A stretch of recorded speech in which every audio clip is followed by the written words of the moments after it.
হবু স্বামীর সাথে নিজের সৎ বোন রাহাকে এক বিছানায় বাজে অবস্থায় দেখে চমকে গেল। মনে মনে খুশি হলো শরণ। এবার তাহলে বিয়েটা আটকানো যাবে, মানে একদম দৌড়বে। টুপ করে ছবি তুলে নিল সে। এরপর চমকানো ভাবটা মুখে রেখে আর চোখের সামনে এমন পাপ কাজ দেখে রেগে চেঁচিয়ে বলল, এসব কি, ছি। হিমেল তখন শরণকে দেখে শার্ট পরতে ব্যস্ত, আর রাহা ওড়না নিজের জামা ঠিক করতে ব্যস্ত। শরণ সুযোগে সদ্ব্যবহার করতে ভুলল না। হিমেলের দিকে এগিয়ে গিয়ে গালে সপাটা একটা চর মেরে বসল আর মনে মনে বলল, আহা শান্তি, আরও দুটো মারা উচিত। যেই ভাবা সেই কাজ। পরপর আরও দুটো চর মেরে ক্ষান্ত হলো শরণ। এদিকে গালে একটা চর পড়তেই হিমেল এতটা হতভম্ব হয়েছিল যে পরপর আরও দুটো পরে সে হতভম্বতা দ্বিগুণ হয়ে গেল।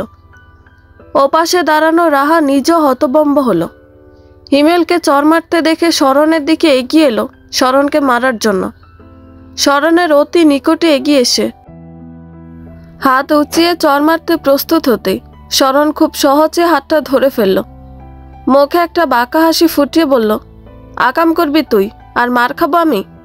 এটা কি করে হয় রাহা? রাহার হাত দিয়ে রাহাকে চর মারল শরণ। চরের বেগ এতটাই ছিল যে রাহার বিশুদ্ধ মস্তিষ্ক গাণিতিক সমাধানে নিউটনের প্রয়োজনীয় সূত্রাবলী হিসেব মনে করতে লাগলো। হিমেল নিজের হতভম্বতা কাটিয়ে শক্ত গলায় ধমকে বলল, হাউ ডেয়ার ইউ।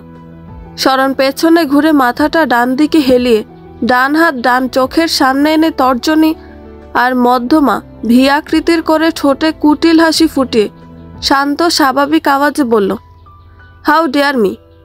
হিমেল এতটাই রেগে গেল যে শরণকে মারার জন্য নিজের প্যান্টের বেল্ট খুলতে লাগলো। শরণ ভীষণ বিরক্ত হলো। একে খুব বড়সড় সায়স্তা করতে হবে মনে মনে ঠিক করে নিল। হিমেল বেলটা হাতে নিয়ে শরণকে মারার জন্য উদ্যত হতেই শরণ সেটা ধরে ফেলল। হিমেলের মেইন জায়গায় একটা লাথি মারতে হিমেল সেই জায়গায় ধরে কাচুমাচু হয়ে গেল আর পুরো মুখ লাল হয়ে গেল। শরণ গায়ের সমস্ত শক্তি ব্যয় করে হিমেলের থেকে কেড়ে নিল বেলটা। হিমেলের গায়ে এক ঘা বসিয়ে দিতে আর্তনাদ করে উঠল হিমেল। পেছন থেকে রাহা শরণকে আটকানোর জন্য এগিয়ে এলো। শরণ সরে গিয়ে রাহাকে ধাক্কা মেরে ফেলে দিল হিমেলের কাছে। রাহার গায়েও এক ঘা বসিয়ে দিল শরণ আর ভাবতে লাগলো, এই মেয়ে আর তার মা মিলে তাকে ছোটবেলা থেকে ঠিক কিভাবে হেনস্থা করেছে, আর শরণের বিয়ে ঠিক হয়ে যাওয়ার পরও কিভাবে শরণের হবু স্বামীর সাথে এমন অনৈতিক সম্পর্কে লিপ্ত হয়েছে। অবশ্য শরণের নিজেরও এই বিয়েতে কোনো মত ছিল না, তবে বাবার কঠিন অসুস্থতার কথা চিন্তা করে রাজি হয়েছিল। তবে বেশ কিছুদিন যাবৎ রাহাকে নোটিশ করছিল শরণ। হিমেল যেদিন শরণের সাথে দেখা করার সিদ্ধান্ত নিল সে সময় রাহাও কেন যেন শরণের সাথে যাওয়ার বায়না ধরে। আর ঠিক সেদিনই শরণ টের পায় এদের দুজনের মাঝে গভীর সম্পর্ক চলছে। শরণ জানে রাহা তার সমস্ত কিছু কেড়ে নিতে অভ্যস্ত এবং ভালোবাসে, তবে হিমেলের সাথে এমন বাজে কাজ করবে তাও অবিবাহিত দুজন, এমন কিছু কল্পনার বাইরে ছিল। তাই আজ এদের একটা উচিত শিক্ষা দিয়ে তবে বাড়িতে ফিরবে শরণ। আজ বাড়িতে আগুন লাগাকেই রাহা, তবুও শরণ মোটেও ছেড়ে দেবে না একে। আগুন যদি লাগে তবে আজই বাড়ি ছাড়বে শরণ।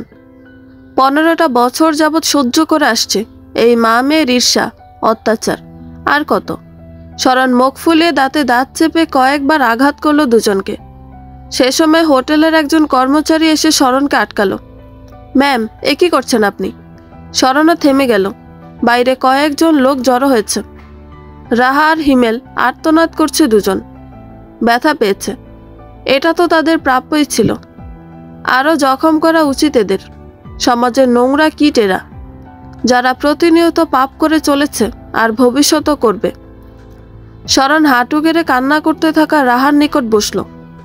রাহা জ্বলন্ত চোখে তাকিয়ে রয়েছে শরণের দিকে। ওপাশে হিমেল অর্ধ উন্মুক্ত শরীরে মাটিতে গড়াগড়ি খাচ্ছে। রাহা বিস্ফোরিত চোখে তাকিয়ে রাগান্বিত গলায় শরণকে বলল, এর হিসেব আমি একদম হাড়ে নেব শরণ। শরণ মাছি তাড়ানোর মতো করে হাত নাড়ালো। এমন হুমকি রাহা ছোট থেকে তাদের দিয়ে আসছে। অবশ্য রাহার মা মিসেস রাবিনা নিজেও শরণকে ভীষণ মারধর করেছেন নিজের মেয়ের জন্য। যখন শরণ কলেজে উঠল এরপর থেকেই মিসেস রাবিনার এসব কর্মকাণ্ড কমতে লাগলো। তবে মুখ হতে নিঃসৃত সেই বাজে বিশ্রী কথাগুলো আর দু একটা চর এখনো চলমান। শরণ ছোট থেকে এতটাই সাফার করেছে যে এখন সে সমুদ্রের তীরে থাকা শক্ত পাথরের ন্যায় হয়ে গেছে। মিসেস রাবিনা কিছুদিন আগে একটা চর মেরেছে শরণকে। শরণ গায়েও মাখেনি। নিজেকে ইস্পাতের কাঠামোয় এমন নিখুঁতভাবে তৈরি করেছে যে এখন এমন জ্বলন্ত খনি সে খুব একটা গায়ে মাখে না। ছোটবেলার সে অনুদিত তেজটা যেন হঠাৎ করে শরণের মাঝে উদীয়মান। শরণ কণ্ঠে তেজ মিশিয়ে রাহার কথার প্রত্যুত্তর করল, তা না হয় নিয়ে নিস, তবে তোর এই কুকর্মা আমি বাবার কাছে ফাঁস করে দেব আজ। হিমেলের দিকে তাকালো শরণ আর বলল, বাবাকে বলবো এমন এক নোংরা কীটের সাথে নাকি আমার বিবাহ ঠিক করেছেন তিনি, যে কিনা হবু স্ত্রীর সৎবোনের সাথে সবকিছু করে ফেলেছে। সবাই জানুক নবনী এসব আবর্জনা পা দিয়ে পিষে মারে। মুখ সামলে কথা বল শরণ। রাহার কথা শুনে শরণ হাসল। মুখ সামলেছি বহুবার, তবে শেষবারে আর নয়। বাবাকে এসব কিছুই দেখাবি না তুই। খুব জোরে জোরে হাসল শরণ। ওদিকে কর্মচারী দুজন আর বাইরে দাঁড়িয়ে থাকা কিছু মানুষ দাঁড়িয়ে দেখছে এসব, যেন কোনো মুভি চলছে এখানে। শরণ হাসি থামিয়ে বলল, এক কথার মানুষ আমি। উঠে দাঁড়িয়ে বেলটা হিমেলের দিকে ছুঁড়ে মারল। এরপর হনহনিয়ে বেরিয়ে গেল সেখান থেকে। এদিকে রাহা পাগল প্রায় হয়ে গেল। তার মা জানলে তাকে মেরেই ফেলবে, কারণ তার মা আগে থেকে সাবধান করেছিল যে এইবার আর নয়, শরণের বিয়ের ব্যাপারে কোনো কিছু না করতে। তবে রাহা হিমেলকে দেখে পছন্দ করে ফেলেছিল, তাই তো এত দূর। চেঁচিয়ে সবাইকে বেরিয়ে যেতে বলল। উঠে দাঁড়ালো কোনোভাবে। হাতে পায়ে পিঠে সর্বাঙ্গে ব্যথার প্রখরতা বুঝল। খুঁড়ে খুঁড়ে হেঁটে গিয়ে টেবিলের কাছে গেল। টেবিলের ওপর পড়ে থাকা ফোনটা হাতে নিল আর মায়ের নাম্বারে কল করলো। কয়েক সেকেন্ড বাদে কল রিসিভ হতেই নানা মিথ্যে কথা শোনালো মাকে শরণের নামে, আর তাকে মারার বিষয়টা রসিয়ে কষিয়ে বলল। কলের অপর প্রান্তে থাকা মিসেস রাবিনা ভীষণ ক্ষেপে গেলেন। বোঝা গেল আজ বাড়িতে কিছু একটা হবে। শীতের মিষ্টি দুপুর, বাতাসের বেগ সর্বোচ্চ মাত্রায় রয়েছে, যেন ক্ষণবাদেই বৃষ্টি পড়বে। তবে আকাশের উজ্জ্বলতা আর সূর্যের মিষ্টি হাসি যেন অন্য কথা বলছে। তাদের বচন যেন এমন বৃষ্টি নয়, বরং এটা শীতের একচ্ছত্র আবহাওয়া মাত্র। শরণ হোটেল থেকে বেরিয়ে রাস্তার ফুটপাত দিয়ে হাঁটতে আরম্ভ করলো। সকালে রাহাকে কথা বলতে শুনে ফেলেছিল শরণ, তাই তো আজ একদম অ্যাকশন নিতে পারল সে। এসব বলেই মেজাজ ফুরফুরে হয়ে হাঁটছিল সে। সে সময় সামনে থেকে কোন এক শক্তপোক্ত ব্যক্তির সাথে ধাক্কা খেল শরণ। শরণ থেমে গেল। শরণ তো দেখেই হাঁটছিল, কিন্তু সামনের জন চোখ তেরা করে হাঁটছিল বলে অনাকাঙ্ক্ষিত দুর্ঘটনা। শরণ মেজাজ ঠিক রেখে ছেলেটার দিকে তাকিয়ে শুধুমাত্র শক্ত গলায় বলল, নেক্সট হতে দেখে হাঁটবেন। মুখটা দেখা গেল না। পিঠ দিয়ে কেমন মূর্তির মতো দাঁড়িয়েছিল ছেলেটা। শরণ তাড়াহুড়ো করে চলে গেল। রাস্তার মোড় ঘুরিয়ে বাম দিকে হাঁটা শুরু করলো। সেই ছেলেটি পেছনে তাকিয়ে দেখল না মেয়েটাকে, তবে মেয়েটার কথা কানে বাজতে লাগলো। তার সামনে অন্য এক ছেলে বলল, দাঁড়িয়েছিস কেন, চল। ছেলেটা চলে গেল। শরণ পুরোটা রাস্তা হেঁটে বাসায় এসে পৌঁছালো।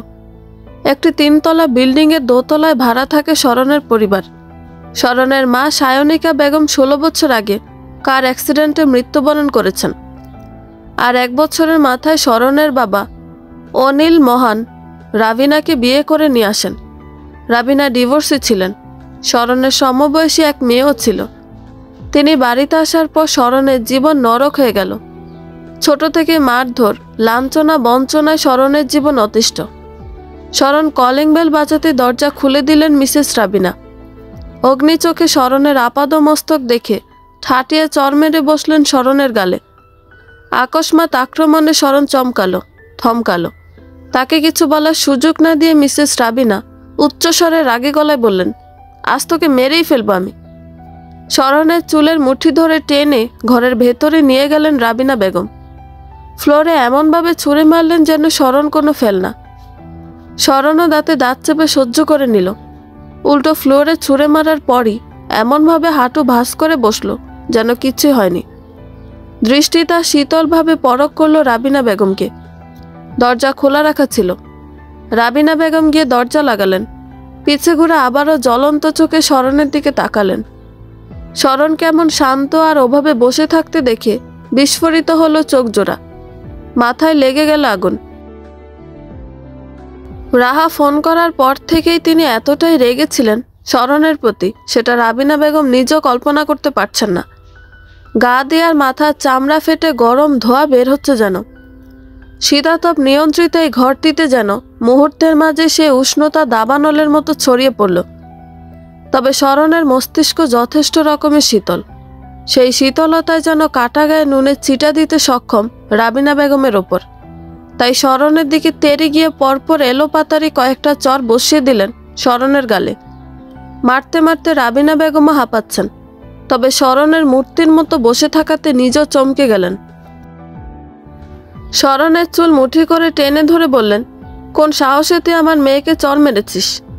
শরণ যেন উত্তর প্রস্তুত রেখেছিল, তাই তো সঙ্গে সঙ্গে রাবিনা বেগমের কথার প্রত্যুত্তর করল, আপনি যে সাহসে আমাকে মারছেন? চমকে গেলেন রাবিনা বেগম। কোমর ধরে সোজা হয়ে দাঁড়ালেন। শরণকে তিনি আগে অনেক মারধর করেছেন, তবে মেয়েটা শুধুই কান্নাকাটি করত, কোনো প্রত্যুত্তর করত না।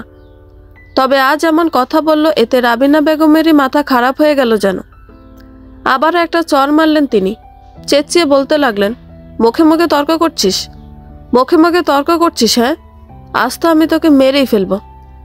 শরণ এতগুলো চর থাপ্পড় খেয়েও স্বাভাবিক ছিল, যেন রাবিনা বেগম শরণের কোমল গালে নয়, কোনো লোহায় চর মেরেছেন। অবশ্য রাবিনা বেগমের হাতও জ্বলছে এখন শরণকে চর মারতে মারতে। রাবিনা বেগমের শেষোক্ত কথায় শরণ বিচলিত হলো না, বরং ঠোঁটে বাঁকা হাসির রেখা টেনে নির্বিকারভাবে বলল, কি মারবেন না রামায়? আমি তো ভেতরে ভেতরে অনেক আগে থেকে মৃত। চোখ বড় বড় হয়ে গেল রাবিনা বেগমের। শরণের চোখ দেখে তিনি নিজেই ভয় পেলেন। এই মেয়ে তো আগে এমন ছিল না। চোখে ভয় দেখা যেত আগে, আর এখন চোখ জোড়ায় যেন আগুন জ্বলছে নীরবে। আগে কথা বলতে গলা কাঁপত এই মেয়ের, আর এখন কি নির্দ্বিধায় এসব কথা বলে যাচ্ছে। চোখে মুখে ভয় নেই, নেই কান্না কান্না ভাব। মারবেন না আর? তাহলে আমি উঠি, বলে উঠে দাঁড়ালো শরণ। আরো বেশি হতবাক হলেন রাবিনা বেগম। শরণ তার সাইড ব্যাগটা খোঁজা শুরু করলো, কোথায় ছিটকে পড়েছে। তার এহেন কাজে রাবিনা বেগমের নির্বাকতা, হতবম্বতা কাটছে না, বরং আরো বাড়ছে। শরণ একটা সময় তার ব্যাগটা খুঁজে পেয়ে খুশি হয়ে গেল। রাবিনা বেগমের দিকে তাকিয়ে গলার ঝাঁজ কমিয়ে বলল, আপনি আপনার আপন মেয়েকে সঠিক শিক্ষা দিতে পারেননি। এবার নিজের নির্বাকতা ছাড়িয়ে দাঁত চিবিয়ে চিবিয়ে বললেন, তোর বাপ আসুক আজকে, তোর বাবাকে জানাবো তার আগের বউ কি পরিমাণ নোংরা মানসিকতার ছিলেন। তার মেয়েও যে তেমনই হয়েছে। ঘর কাঁপিয়ে হাসল শরণ। এলোমেলো চুলগুলো ঠিক করে বলল, আমার মা যদি নোংরা মানসিকতার হয় তাহলে ছোট মুখে বড় কথা বলতে বাধ্য হচ্ছি। আপনিও চরিত্রহীন ছিলেন, তবে তাই আপনার মেয়েও আপনার মতোই হয়েছে। তীব্র ঘৃণা নিয়ে শরণ কথাটা বলল, রাবিনা বেগম বুঝলেন না। উল্টো কথাটা শোনা মাত্রই তেলে বেগুনে জ্বলে উঠলেন রাবিনা বেগম। শরণের দিকে তেড়ে গেলেন, তবে তখনই কলিং বেল বেজে উঠল। থেমে গেলেন তিনি। চোখের তীব্র রাগই যেন শরণকে বুঝিয়ে দিল, তোকে আমি ছাড়ব না। দরজা খুলতে চলে গেলেন তিনি। শরণ ব্যাগটা হাতে নিয়ে পা খুঁড়িয়ে খুঁড়িয়ে নিজের রুমে চলে গেল। রাবিনা বেগমের ছুঁড়ে মারার কারণে পায়ে কিছুটা আঘাত পেয়েছে শরণ। রাবিনা দরজা খুলতেই বাইরে অনিল সাহেবকে ক্লান্ত অবস্থায় দেখলেন। এদিকে রাবিনা বেগম তখনও রীতিমতো হাঁপাচ্ছেন, মুখ লাল রয়েছে তখনও। রাস্তা দিলেন অনিল সাহেবকে ঢোকার জন্য। অনিল সাহেবও ভেতরে ঢুকলেন। প্রথমে জিজ্ঞাসা করলেন, শরণ কোথায়? আজ হঠাৎ মেয়ের কথা জিজ্ঞাসা করা রাবিনা বেগম অবাক হলেন। দরজা লাগিয়ে ক্ষুব্ধ স্বরে বললেন, তোমার গুণধর মেয়ে আমার মেয়েকে 3টে চর মেরেছে আজ। ওকে কিছু বলো তুমি, দিন দিন বেশিই করছে সে।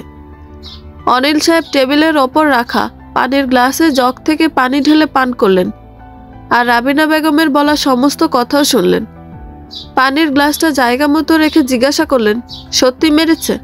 আর কি কারণে মেরেছে? তেতে উঠলেন রাবিনা। উচ্চস্বরে মেজাজ দেখিয়ে বললেন, তোমার কি মনে হয় আমি মিথ্যে বলছি? থামলেন রাবিনা, বলা শুরু করলেন, তোমার নবাবজাদি মেয়ে আমার মুখে মুখে কথা বলে, আজ শুধু বারণ করায় পারে তো আমাকেই মারে। এই বয়সে এসব দেখতে হবে কল্পনাতীত ছিল।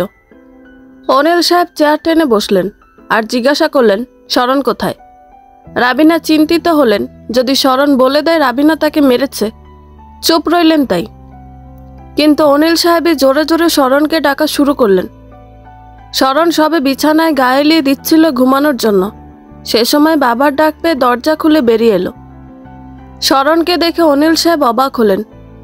দুই গালে 5 আঙুলের দাগ বসে আছে, বোঝা যাচ্ছে কেউ চর মেরেছে। অনিল সাহেব রাবিনার দিকে তাকালেন। রাবিনা চোখ লুকাচ্ছে। অনিল সাহেব উঠে মেয়ের নিকটে গেলেন, এক হাত মাথায় রেখে জিজ্ঞাসা করলেন, কি হয়েছে? বাবার আজকের এমন ব্যবহারে ভীষণ রকম চমকে গেল শরণ। চোখ বড় বড় করে বাবাকে উপর নিচ দেখল। হতভম্ব অবস্থায় বলল, আজ সূর্য কোন দিক থেকে উঠেছে বাবা? পশ্চিমে, উত্তরে, দক্ষিণে, নাকি মাটি ফেরে উঠেছে? শরণের এমন কথার মানে বুঝলেন অনিল সাহেব। প্রথম স্ত্রীর সমাধিস্থলে গিয়েছিলেন আজ। সায়নিকা মৃত্যুর আগে বারবার অনিল সাহেবকে নিজের মেয়েকে দেখে রাখার কথা বলেছিলেন। অথচ অনিল সাহেব এতটাই ভেঙে পড়েছিলেন যে মেয়ের কথায় ভুলে গিয়েছেন। মেয়ের ভালোর জন্য দ্বিতীয় বিয়ে করেছিলেন, অথচ তিনি নিজেও জানতেন না যে মেয়েকে স্বেচ্ছায় আগুনে ফেলে দিয়েছেন।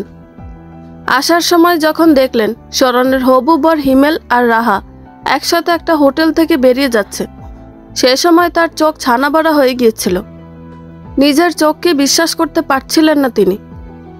এত বছর এই মা মেয়ের প্রতি যেন কিছুটা অন্ধভক্তি চলে এসেছিল ওনার, যা কয়েক সেকেন্ডেই ভেঙে চুরমার হয়ে গিয়েছে। বাবাকে ভাবুক দেখে শরণ সরে গেল আর মাথা নিচু করে নরম গলায় বলল, ক্ষমা করো বাবা, আমি তোমাদের ঠিক করা সে হিমেলকে বিয়ে করতে পারবো না। তাদের থেকে দূরে দাঁড়িয়ে থাকা রাবিনা যেন আবারও খেপা ষাঁড়ের মতো ফুঁসে উঠলেন। চড়া মেজাজে বললেন, কেন রে নবাব জাতি, বাবার ঘরে বসে আজীবন খাবি নাকি? শরণ একবার রাবিনা বেগমের দিকে তাকালো, তবে ওনার কথার প্রেক্ষিতে কিছুই বলল না। শুধু বাবাকে নম্রভাবে বলল, আমি জানি আমার কথায় তোমার রাগ উঠবে, তবে আমি সস্তা নই যে অমন এক চরিত্রহীন ছেলেকে বিয়ে করব। অনিল সাহেবের চোখের সামনে আবারও রাহা হিমেলের একসাথে হাঁটার ছবি ভেসে উঠল। বিরোধিতা না করে রাবিনা বেগমেরও কোনো কথা না শুনে মেয়েকে আশ্বাস দিয়ে বললেন, ঠিক আছে মা, আমিও তোমার কথায় সহমত প্রকাশ করছি। বাবার হঠাৎ এরূপ পরিবর্তন মানতে না পারল শরণ খুব একটা প্রতিক্রিয়া দেখালো না সেখানে। রেগে থাকা রাবিনা বেগম কিছু বলার আগে নিজের ঘরে চলে গেল। ভেতরে এসে বুঝতে পারল রাবিনা বেগম তার বাবাকে চেঁচামেচি করছেন।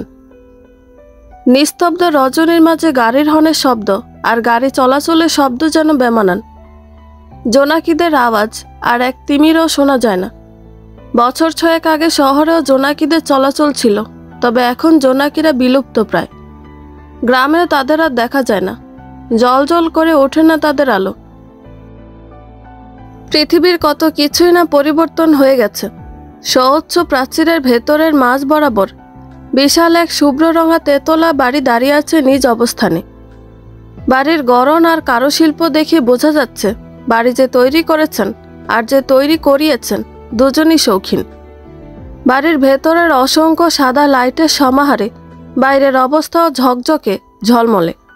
দূর আকাশে চাঁদের আলোর যেন কোনো প্রয়োজনই নেই বাড়ির চারিপাশ আলোকিত করার। অবশ্য এমন আলোর সমীপে কোনো পোকাও আসতে চাইবে না, জানান দিতে চাইবে না নিজের উপস্থিতি। তেতলা ভবনের এই বাড়ির ছাদে কিছুটা আবছা অন্ধকারাচ্ছন্ন জায়গায় রেলিং ঘেঁষে দাঁড়িয়ে আছে এক যুবক। তারই সামনে কয়েক হাত দূরে বেতের সোফায় বসে আছে আরও 3 জন যুবক। বয়স জানা না থাকলেও শরীরের বলিষ্ঠতার মুখে স্নিগ্ধ শুদ্ধতা যেন তাদের সুপুরুষতার আলাদা প্রতীক। সারাদিন কি এত ভাবিস? সামনে হতে বন্ধু সায়নের এরূপ প্রশ্নে মোটেও উৎসুক দেখালো না যুবকটিকে, বরং সে নিগুড় চিত্তে ভ্রুদয়ের মাঝে গাঢ় ভাঁজ ফেলে সাদা টাইলসের ফ্লোরে তাকিয়ে আছে, চোখে মুখে আলাদা গাম্ভীর্যতার ধারালো ছাপ। এদিকে সায়নের কথার প্রেক্ষিতে অন্য আরেকজন বলে উঠল, বাই এনি চান্স ও কি সকালে সেই মেয়েটার কথা ভাবছে?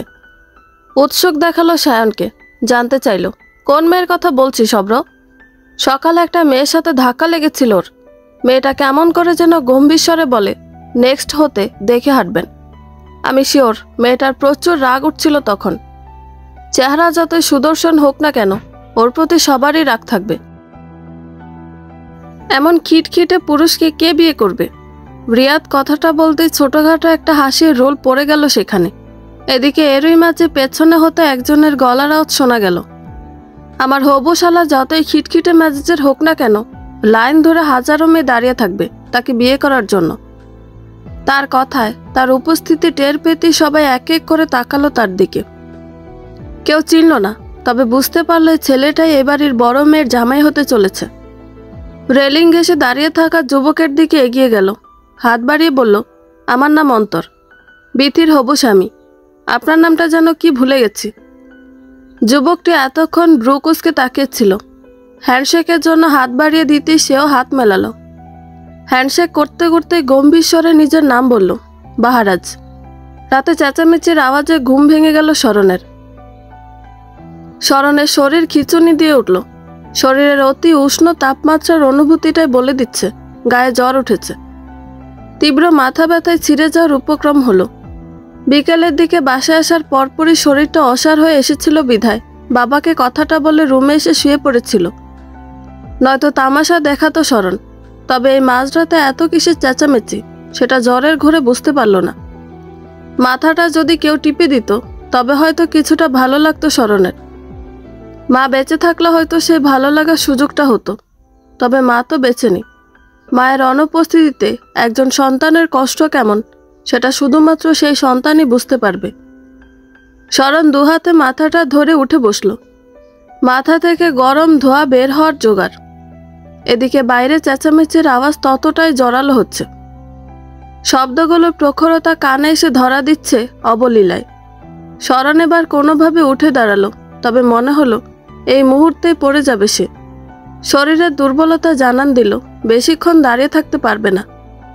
এদিকে বসার ঘরে অনিল সাহেব মাথায় হাত দিয়ে বসে আছেন, আর সেই বিকাল থেকে রাবিনা বেগম চেঁচামেচি করছেন। তবে রাতে এসে সেটা আরও বেশি হলো, কারণ রাহা নাকি আজ মন খারাপের জন্য বাড়িতে আসেনি।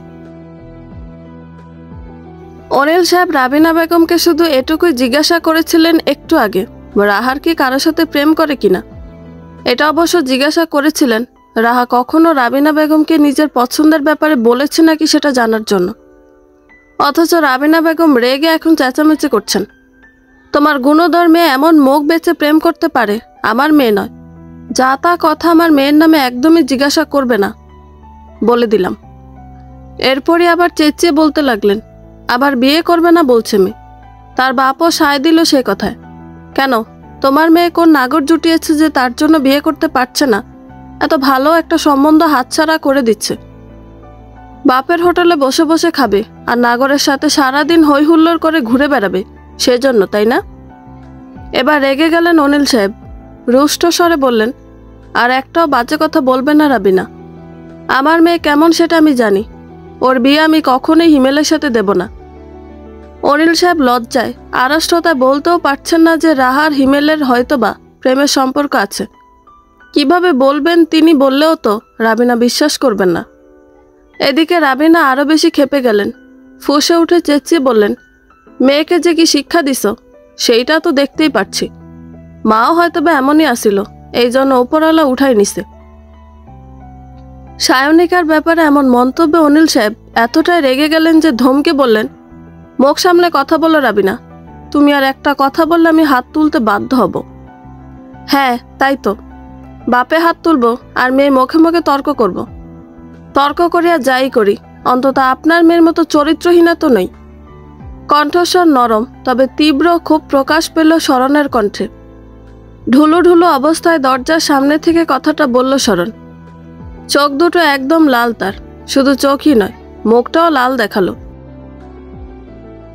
রাগে এমনটা হয়েছে নাকি জ্বরের কারণে সেটা বোঝা না গেল, এটা বোঝা গেল রাবিনা বেগমের সমস্ত কথাই শুনেছে শরণ। শরীরের দুর্বলতাকে উপেক্ষা করে উঠে এসেছিল শরণ চেঁচামেচি ঠিক কোন কারণে হচ্ছে সেই মুহূর্ত দেখার জন্য। এসে যেমন ভয়ানক মধুর বাণী শুনবে সেটা ধারণার বাইরে ছিল। জ্বরের গুঁড়ো শরীরের নিউরনগুলো খুব জ্বলে উঠল রাবিনাকে কড়া কথা শোনানোর জন্য। যখন রাবিনা বেগম শরণের মাকে নিয়ে বাজে মন্তব্য করছিল, শরণ হারে হারে বুঝতে পারছে এই মহিলার জ্ঞান বুদ্ধি মানসিকতার কমতি ভারী প্রকট। মেয়ের বিপক্ষে আজ কথা বলার সাহস পেলেন না অনিল সাহেব। এদিকে শরণের মুখে নিজের মেয়ের ব্যাপারে এমন বাজে কথাটা যেন রাবিনা বেগমের কানে আগুন ধরিয়ে দিল। তেড়ে গেলেন শরণের দিকে। এমন কিছুটা আশ করতে পেরে অনিল সাহেব থামালেন রাবিনাকে। রাবিনা হুঙ্কার ছুলেন শরণের দিকে, মুখ সামলে কথা বল হারামজাদি। কার ব্যাপারে কি বলছিস? তুই আমার মেয়ের নখেরও যোগ্য নস। শরণের দেয়ালে হেলান দিয়ে দাঁড়িয়ে বলল, ঠিকই বলেছেন, আমি কি আর আপনার মেয়ের মতো এমন চরিত্রহীনা নাকি? কথাটা বলে রাবিনা বেগমকে কিছু বলার সুযোগ না দিয়ে বলল, বাবা জানি না বিশ্বাস করবে কিনা, অবশ্য আমার কাছে প্রমাণও আছে, তবে তুমি বিশ্বাস করবে কিনা সেটা তোমার ব্যাপার। মাথা ঘুরে উঠল শরণের। মাথা এক হাত দিয়ে ধরে কোনো রকম আওড়ালো। রাহার হিমেলের মাঝে অবৈধ সম্পর্ক আছে। রাবিনা বেগম আবারও ধমকে বললেন, চুপ কর হারামজাদি, আর একটা বাজে কথা বললে তোর জিহবা কেটে ছিঁড়ে ফেলবো বলে দিলাম। বিয়ে করতে মন চাইছে না তাই এখন এসব অপবিত্র কথা বলছিস, তাই না? শরণ পা খুঁড়িয়ে খুঁড়িয়ে ফোন হাতে করে এগিয়ে এলো বাবার দিকে। অনিল সাহেব তখনও রাবিনা বেগমকে আটকে রেখেছেন। চোখ বুজে দীর্ঘশ্বাস নিয়ে ফোনের লক খুলে গ্যালারিতে ঢুকে গ্যালারির প্রথম ছবিটাই তুলে ধরল অনিল সাহেবের সামনে। রাবিনা বেগমও দেখলেন আর চমকে গেলেন। রাহা আর হিমেল নগ্ন অবস্থায় চাদরে মুড়ে চমকে তাকিয়ে আছে। ভাবটা এমন, তারা হয়তোবা ছবিটি তোলার সময় চমকে গিয়েছিল। অনিল সাহেব একটু দেখে আর দেখতে পারলেন না, চোখ নামিয়ে নিলেন। তাহলে উনি আর যে সময় দুজনকে দেখেছিলেন ব্যাপারটা তখনকার। এদিকে রাবিনা বেগমের মেয়ের এমন অবস্থা দেখে চক্ষু স্থির হলো। কথা বলতে ভুলে গেলেন কিয়ৎক্ষণ। শরণ পাশে থাকা সোফায় ধপ করে বসে পড়ল, মাথায় হাত দিল আর অতি কষ্টে বলল, বাবা আশা করি বুঝতে পারছ। থামল শরণ, এরপর কথার পিঠে রাবিনা বেগমের উদ্দেশ্যে বলল, বাবার দ্বিতীয় স্ত্রী। আপনার করা আমার মায়ের বিরুদ্ধের মন্তব্যটা কিন্তু আপনার উপরই খেলে যাচ্ছে, তবে আমি সেটা বলে আপনাকে অপমান করব না। রাবিনা বেগমের মুখে কিছুক্ষণের জন্য কুলু পেটে গেল। শরণের কথার উল্টো পিঠে কিছু বলার মতো ভাষা হারিয়ে ফেলেছেন। থম মেরে মূর্তির মতো দেয়াল ঠেসে দাঁড়িয়ে রইলেন। এরপর অবশ্য মেয়ের পক্ষ নিতে ভুললেন না। আমার মেয়ে এমনটা কখনোই করবে না, এটা শরণ তোরই কোনো পরিকল্পনা আমি জানি। এমন মিথ্যে সংবাদ দিয়ে তুই আমার মেয়েকে খারাপ বানাতে চাস আমি জানি। এই ছবি তুই এডিট করেছিস। আরও নানান কথা বলা শুরু করলেন রাবিনা বেগম। অনিল সাহেব মেয়েকে খেয়াল করলেন। মেয়ের যে শরীর ভালো না বুঝে এগিয়ে গেলেন মেয়ের দিকে। তবে শরণ নিজে উঠে দাঁড়ালো। বাবার উদ্দেশ্যে দৃঢ়ভাবে শুধুমাত্র এটুকুই বলল, বাবা তুমি সত্য মিথ্যা যাচাই করে ওনাকে জানিয়ে দিও। উনি আমাকে বিশ্বাস না করুক, আশা করে আজকের জন্য তুমি আমায় বিশ্বাস করবে, কারণ আমি তোমারই অস্তিত্ব। শরণ আবারও টলতে টলতে চলে গেল নিজের রুমে। এদিকে রাবিনা বেগম নানা আহাজারি করে চলেছেন আর আজে বাজে বকে চলেছেন শরণকে। অনিল সাহেব নিজেও সোফায় ধপ করে বসে পড়লেন। এত বছর যাবৎ মেয়েটার দিকে খুব একটা ফিরে তাকাতে পারেননি তিনি, তবে এখন আক্ষেপে বুক ভেসে যাচ্ছে। মেয়েটা আগুনে পুড়তে পুড়তে এখন নিজে আগুন হয়ে গেছে। মাথা নত করছে না, বরং মুখে মুখে প্রতিবাদ করছে। অসুস্থতা নিয়েও আর শক্তিশালী হয়ে কথার জবাব দিচ্ছে। মেয়েটা অসুস্থ, কিন্তু অনিল সাহেব কিছু করতে পারবেন না, সেবা করতে পারবেন না মেয়ের, কারণ বাবা আর মেয়ের মাঝে দূরত্বটা এখন আকাশ পাতাল ব্যবধানের। এই দূরত্বের অন্ত অনিল সাহেব যেদিন খুঁজে পাবেন সেদিনই মেয়ের সাথে বসে দুদণ্ড কথা বলবেন বলে ঠিক করলেন অনিল সাহেব। আবার বেশি দেরি না হয়ে যায় এটাও ভাবলেন তিনি, কারণ মেয়ের অভিমানের পাহাড় এতটাই উঁচু হয়েছে যে মেয়ে বাবার বাসায় শুধু থাকে, খাওয়া দাওয়া পর্যন্ত করে না। আজ প্রায় 3.5 বছর হলো মেয়ে তার এমন হয়েছে। এসব ভাবলে নিজেরই খারাপ লাগে অনিল সাহেবের। অনিল সাহেব আর রাবিনা বেগম বেশ কিছুক্ষণ চুপ থাকলেন। নীরবতা ভেঙে অনিল সাহেবই প্রথমে বললেন, তুমি বিশ্বাস করবে না বলেই তোমার থেকে আমি একটা কথা গোপন করেছি আজ। সেটা হলো, আমিও নিজ চোখে রাহার হিমেলকে একসাথে দেখেছি। রাবিনা বেগম কিছু বললেন না, চুপই রইলেন, যেন কথা বলার ভাষা আপাতত খুঁজে পাচ্ছেন না। অনিল সাহেবই পুনরায় বললেন, একাকি বড় হলো আমার মেয়ে কখনোই খারাপ কাজ করেনি রাবিনা। যেখানে তোমার উচিত ছিল ছোট্ট শরণকে নিজের মেয়ে মনে করে ছোট থেকে নিজের মেয়ের মতোই বড় করা, সেখানে তুমি তাকে দূরে ঠেলে দিয়েছ, তাকে মারধর করেছ। আমি যেন একটা টুশব্দ করিনি। কেন করিনি এ নিয়ে আমার আজ আফসোস হচ্ছে। হয়তোবা যদি তখন তোমায় বারণ করতাম, মেয়ের পক্ষ নিতাম, আজ মেয়েটা এমন কঠিন হতো না। তুমি যদি তাকে ছোট থেকে নিজের মেয়ে মনে করতে, তাহলে হয়তোবা মেয়েটা আজ তোমার মুখের ওপর কথা বলতে পারতো না। এটা যে তোমার ভুল সেটাও কখনো বলবো না, কারণ তোমার অবস্থাও বুঝতে পারছি। তবুও এতটা কঠোর আর নির্মম হওয়া উচিত ছিল না তোমার। আমার মা মরা মেয়েটাকে কিছুটা স্নেহ দিলে হয়তো আজ তোমায় সম্মান না শুধু মাথার ওপর বসিয়ে রাখত। রাবিনা বেগম একটা টু শব্দ করলেন না। মুখের তিক্ত কথাগুলো আপাতত মুখে মূর্ছা গেছে। ওনার এখনো বিশ্বাস হচ্ছে না নিজের মেয়ের ব্যাপারটা, সবই বানোয়াট আর কাল্পনিক মনে হচ্ছে। অনিল সাহেব উঠে দাঁড়ালেন, চলে যেতে নিয়েও আবার থেমে গেলেন। পেছনে ফিরে অবিশ্বাস্যভাবে বসে থাকা রাবিনা বেগমকে শান্তভাবে বললেন, আমি হিমেলের পরিবারের সাথে আলাপ করে কিছুদিন বাদেই রাহা আর হিমেলের বিয়ের ব্যবস্থা করব। সকালে শরণ সময় মতোই ঘুম থেকে উঠল। ভার্সিটিতে আজ ক্লাস মিস দেওয়া যাবে না। শরণ বান্ধবী জিনিয়াকে দিয়ে হলের একটা সিট পাওয়ার চেষ্টা করবে। জিনিয়া বলেছিল তাকে হলে নাকি একটা সিট খালি আছে। শরণ সেখানে উঠবে বলে ভেবে রেখেছে, তবে সেটা সামনের মাসে। মাথা ব্যথার প্রভাবতা তখনও প্রখর, তবুও উঠে ওয়াশরুমে ফ্রেশ হতে চলে গেল শরণ। একদম রেডি হয়ে বের হলো। দরজার বাইরের পরিস্থিতি বোঝার চেষ্টা করলো শরণ। খুবই শান্ত পরিবেশ মনে হলো। হঠাৎই শান্ত রূপ শরণকে ভাবালো, কারণ সকালবেলা তাদের বাসার পরিস্থিতি কখনোই শান্ত থাকে না। গতকাল রাতের ডোজটা তবে ঠিক জায়গা মতো দেওয়া হয়েছে বলে মনে করলো শরণ। শরণ দরজা খুলে বের হলো, কাউকে দেখতে পেল না। রাহার রুমটা একবার পরখ করলো। রুমের দরজা খোলা, মানে রাহা এখনো বাসায় ফেরেনি। শরণ সদর দরজার সামনে গেল, ব্যাগটা বাম কাঁধে ঝুলিয়ে দরজা খুলে বেরিয়ে গেল। এ বাড়িতে শরণ খাবার খায় না, শুধুমাত্রই থাকে। নিজের খরচ চালানোর জন্য বিকেল থেকে 4টা টিউশনি করায় শরণ। টিউশনির টাকাগুলো দিয়ে তার মাস চলে যায় খুব ভালোভাবে, কারণ তার আলাদা বাড়তি কোনো চাহিদা নেই। রাহার মতো রং ঢঙে অভ্যস্ত নয় সে, সাধারণভাবে থাকাতে অভ্যস্ত। কলেজে ওঠার পরপরই নিজের ভালো নিজে বুঝে নিতে শিখে গেছে। নিজের হাল নিজেই ধরে নিয়েছে। বাবা সরকারি চাকরিজীবী হয়েও নিজের ভার, নিজের দায়িত্ব নিজের কাঁধে নিয়ে নিয়েছে। রাস্তার মোড়ে দাঁড়িয়ে বাসের অপেক্ষা করছিল শরণ। সেই সময় তার সামনে দিয়ে এক লোক দৌড়ে চলে গেল। শরণ তাকিয়ে রইল। পরপর দুজন যুবকও দৌড়ে গেল লোকটার পিছু পিছু। শরণ খুব একটা বুঝতে পারল না কি হয়েছে। একটা বাস এসে থামলো সেখানে। শরণ বাসে উঠতে যাবে, সে সময় আরেকজন যুবক হনহনিয়ে যাচ্ছিল, আর শরণের সাথে ধাক্কা লেগে গেল। শরণ মাটিতে পড়ে গেল। বাসে থাকা যাত্রীগুলো কেমন হেসে উঠল শরণকে মাটিতে পড়ে যেতে দেখে।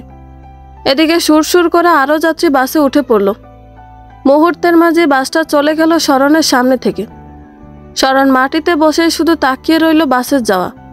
মাথা এতটাই গরম হলো যে চেঁচিয়ে বলল, মানুষ এতটা কানা হয় কিভাবে? কথাটা বলতে বলতে শরণ উঠে দাঁড়ালো। জামা কাপড় ঝাড়তে লাগলো, তবে তার ডেনিম জিন্সের পেছনের অংশে ময়লা লেগেছে, যা হাত দিয়ে পরিষ্কার করা যাচ্ছে না। কিছুটা সাইডে গেল শরণ। সাইড ব্যাগ হতে পানের বোতল আর টিস্যু বের করে পরিষ্কার করতে লাগলো। এদিকে বাহারাজ কিছুটা দূরে এগুলো, পেছন হতে বলা কথাগুলো কিছুটা শুনতে পেয়ে থেমে গেল। পরিচিত কণ্ঠস্বর, এই স্বর সে আগেও শুনেছে, আর তাকে যে উদ্দেশ্য করে বলেছে সেটাও সে নিশ্চিত। তবে পেছনে ঘুরে তেমন কাউকে দেখতে পেল না, কারণ শরণের পাশে একটি ট্রাক ছিল, যার কারণে শরণকে আর দেখতে পেল না বাহারাজ। এই বাহারাজ, লোকটার থেকে এই ব্যাগটা পেয়েছি শুধু, কোনো কারসাজি আছে আমি শিওর। সায়নের কথা শুনে তার দিকে তাকালো বাহারাজ।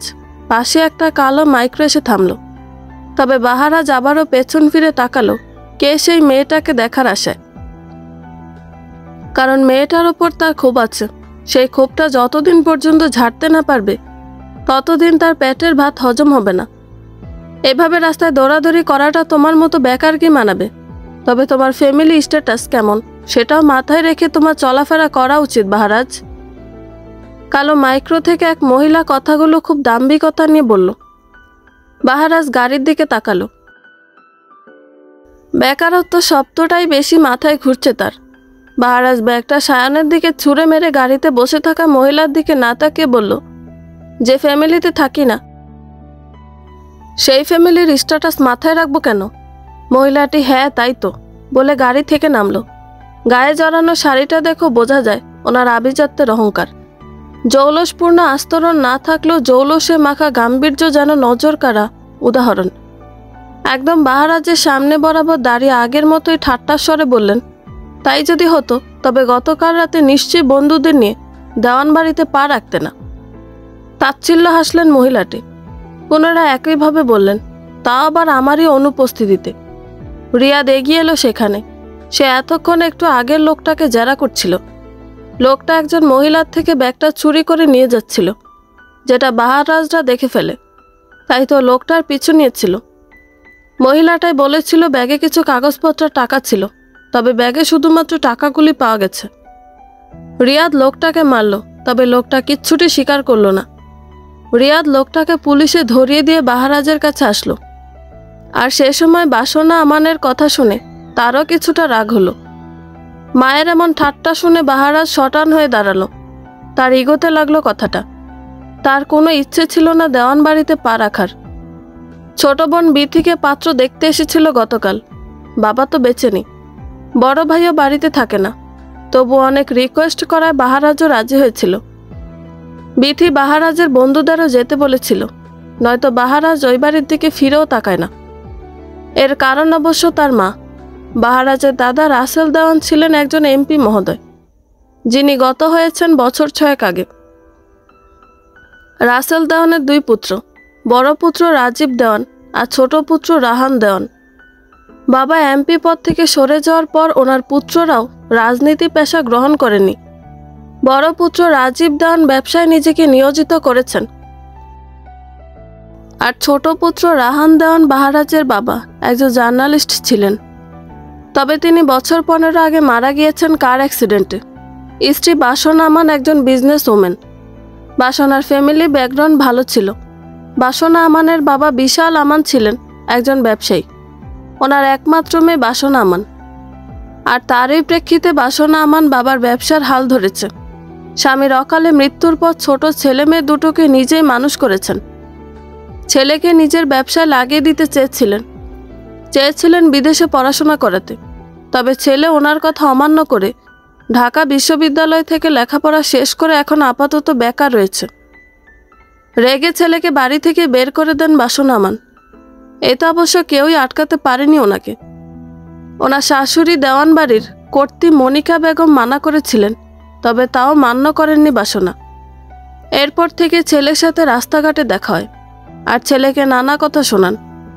মায়ের কথা শুনে খুব একটা গুরুত্ব দিল না বাহারাজ, বরং রাস্তার অপর পাশে কিছু একটা দেখে হাঁটা ধরল সেদিকে। রিয়াদ বাহারাজকে চলে যেতে দেখে ডাক দিল, এই বাহারাজ, কোথায় যাচ্ছিস? বাহারাজ উত্তর দিল না। রিয়াদ একবার বাসনা আমানের দিকে তাকালো আর বলল, আপনার এমনভাবে বলা উচিত হয়নি আন্টি। বাসনা আমান রিয়াদের দিকে তাকালেন, তাই নাকি? তা কিভাবে বলা উচিত ছিল?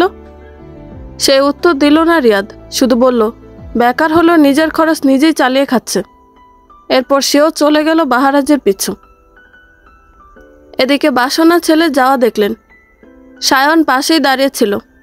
ছেলের দিকে তাকিয়ে থেকে বললেন, বাহারাজের খেয়াল রেখো সায়ন, আমি আসি।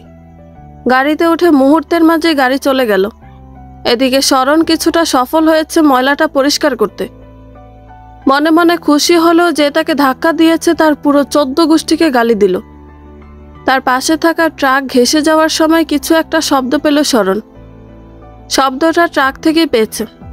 ট্রাকের সামনে দাঁড়িয়ে ভাবলো কিসের শব্দ এটা। তখনই ড্রাইভার এসে চেঁচালো, এইখানে দাঁড়ায় কি করেন, সরেন যান। শরণ সন্দিহান হয়ে বলল, ট্রাকের ভেতরে কি মানুষ আছে নাকি? আপনি কি পাগল নাকি?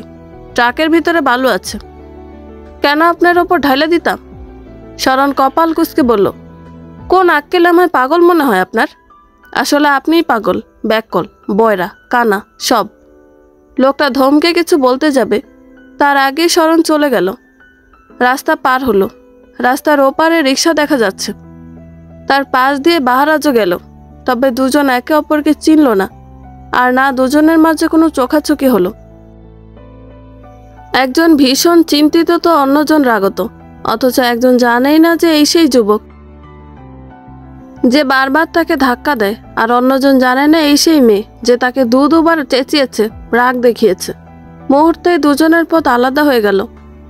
পাবলিক ভার্সিটিতে পড়াশোনা করে শরণ, শরীরটা কেমন যেন খারাপ লাগছে তার। কিছু জায়গায় চিনচিনে ব্যথা অনুভূত হলো।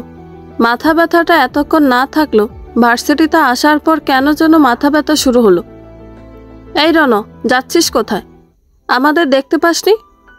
বন্ধু তুষারের কথায় থেমে গেল শরণ। কপালে একটা হাত দিয়ে বলল, সত্যি বলতে আসলেই দেখতে পাইনি। তুষার সামনে তাকালো, মাথা দুদিকে ঘুরিয়ে এদিক ওদিক তাকিয়ে বলতে লাগলো, কোন রাজকুমারকে দেখেছিস তুই যে আমাদের দেখতে পাসনি? নাকি তুই কানা হয়ে গেছিস, নাকি তোর চোখে ছানি পড়েছে, নাকি তুই পাগল হয়ে গেছিস? বাজে বকা বন্ধ কর। এমনিতেই মাথা ব্যথায় মাথাটা একদম ছিঁড়ে যাচ্ছে, আর তোর এই আজে বাজে কথাবার্তা তার মাত্রা আরো তীব্র থেকে তীব্র করে দিচ্ছে।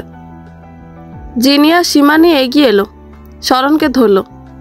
নকিব তুষারের মাথায় গাঁটটা মারল, কাঁধে হাত রেখে ব্যঙ্গ করে বলল, ওর মাথা ব্যথা বোঝো না তুষার? আহা, চুপ থাক তোরা।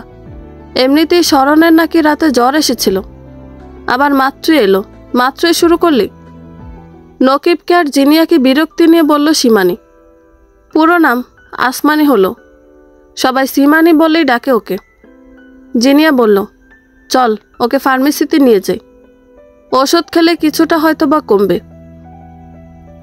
শরণ মুখ খুলল, দরকার নেই, এত উদ্বিগ্ন হবারও প্রয়োজন নেই, আমি সুস্থ আছি, ক্লাসে চল এখন।